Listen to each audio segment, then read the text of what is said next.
Bismillahirrahmanirrahim.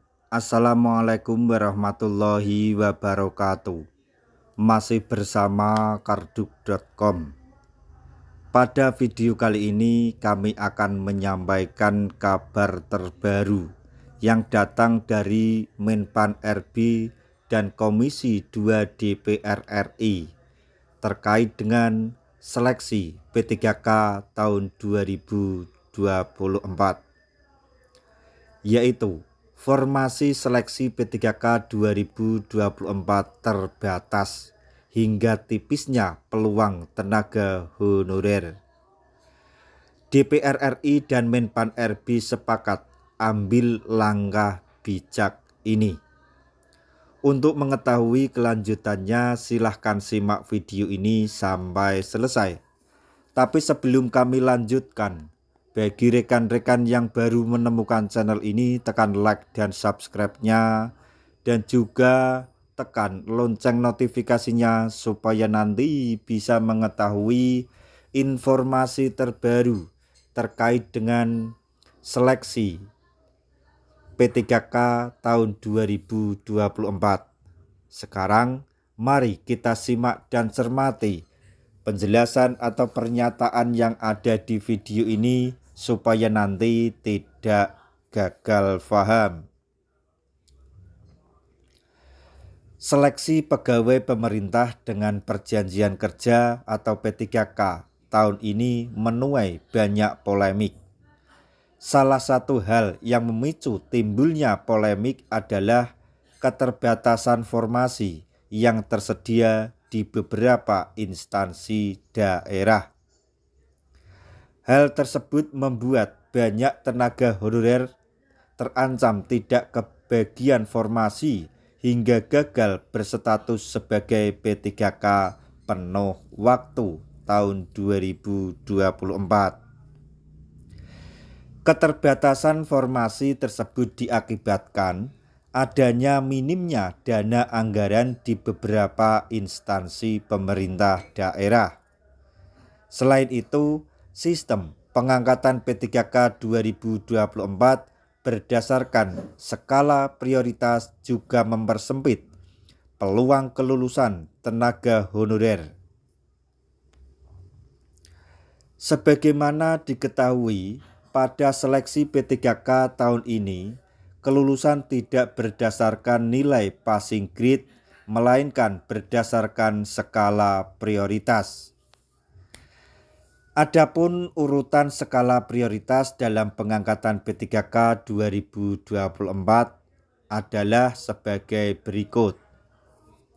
1. Tenaga honorer yang telah lolos passing grade pada seleksi P3K tahun 2021 namun belum pernah dinyatakan lulus.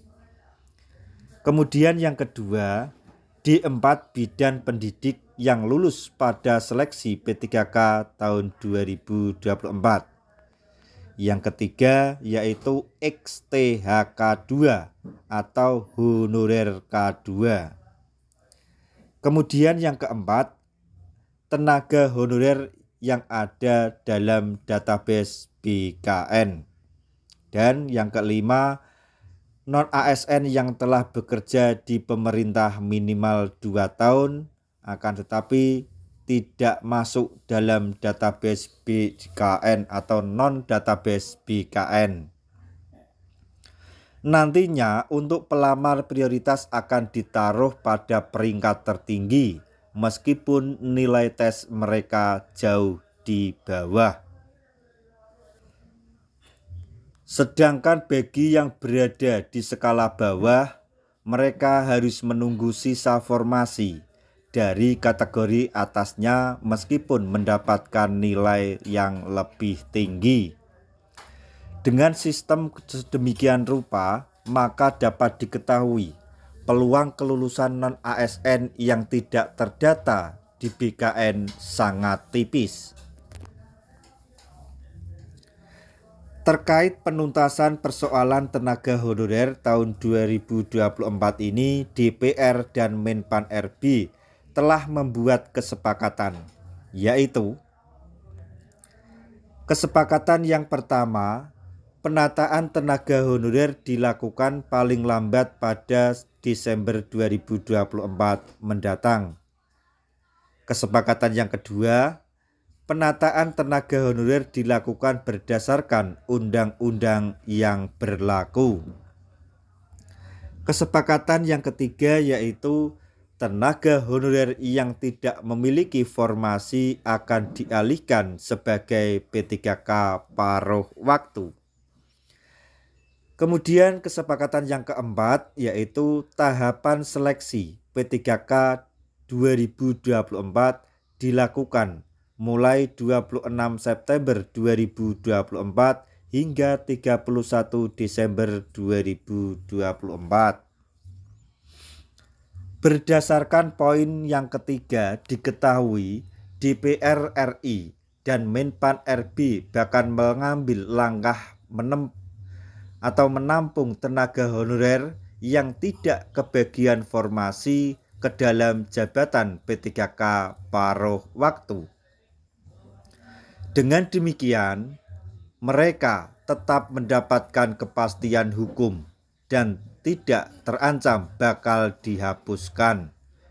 Dan juga P3K paruh waktu akan mendapatkan NIP P3K seperti halnya P3K penuh waktu.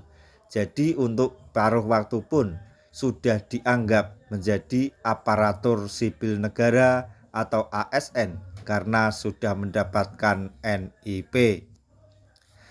Nah, itu tadi informasi yang dapat kami sampaikan, informasi terbaru yang datang dari Menpan RB dan Komisi 2 DPR RI terkait dengan penuntasan tenaga honorer di tahun 2024,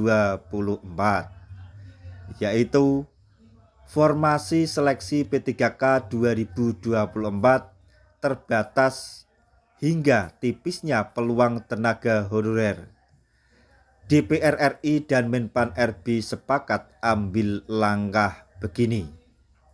Semoga informasi ini dapat bermanfaat bagi rekan-rekan tenaga honorer semuanya.